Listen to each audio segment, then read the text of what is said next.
तीन कक्षाओं तक क्लास 3 तक जो था इन्हें क्लास में बैठने नहीं दिया जाता था।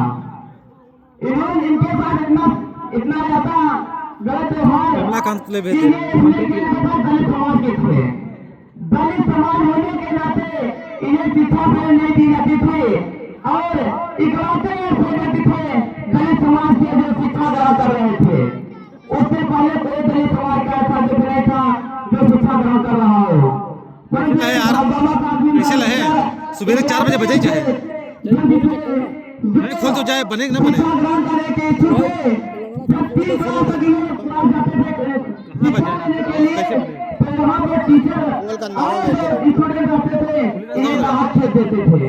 इन्होंने दरवाजे पे खड़े होकर वहाँ से शिक्षा प्राप्त की।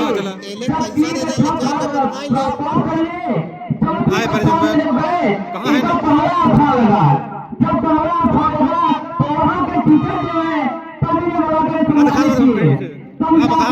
सम्मान दिया करता गया और इन्होंने अपने पढ़ाई के दम पर ही लंदन में ही करीब 2 स्कूल से रहे। पैसे के भाव में भारत आए, फिर पैसा कटक के अपने लंदन गए पढ़ने के लिए। ये ऐसे ही महापुरुष है कि जिनके पास 32 डिग्रियां हैं और 14 भाषाओं का ज्ञान है। पहले दलित का जिस कास्ट के देखा जाए हर कास्ट में सबसे अधिक पढ़े योग्य अगर है तो बाबा साहब भीमराव अम्बेडकर जी हैं।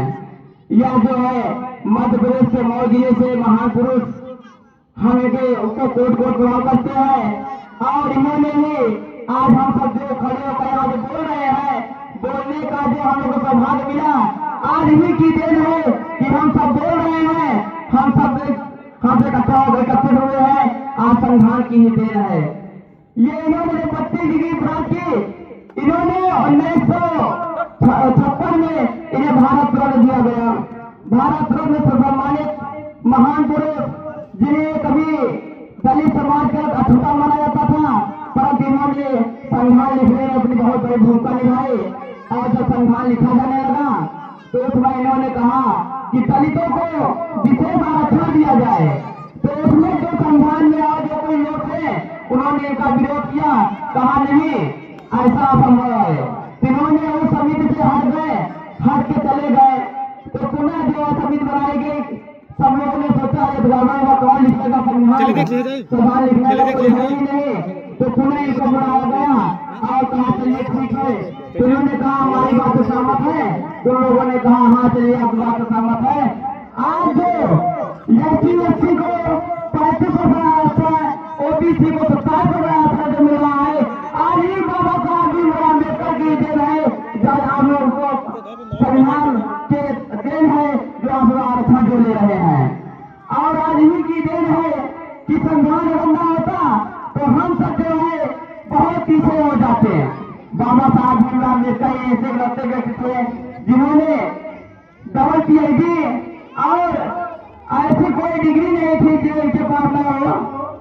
ऐसे महान पुरुष को हर वर्ष हम प्रणाम करते हैं और ये भी कहेंगे कि आप सब अगर कोई भी अगर SC OBC का अगर है तो इनसे बाबा साहब भीमराव अम्बेडकर से शिक्षा सीखिए, जिन्हें पढ़ने के लिए बुलाया जाता था स्कूल से, परंतु इन्होंने इनके अंदर लगन था, परिश्रम से इन्होंने क्या किए तो वहां से भागे नहीं। इसलिए आप सबसे भी आग्रह है कि आप सब अगर कोई जो वर्तमान देख ही रहे आरक्षण का मुद्दा जो चल रहा है अभी, जो आरक्षण का मुद्दा जो बना हुआ है उसमें जो है कह रहे हैं कि सभी लोग के आरक्षण जो सबको समान दिया जाए, इसलिए सभी ये समान हो गए हैं।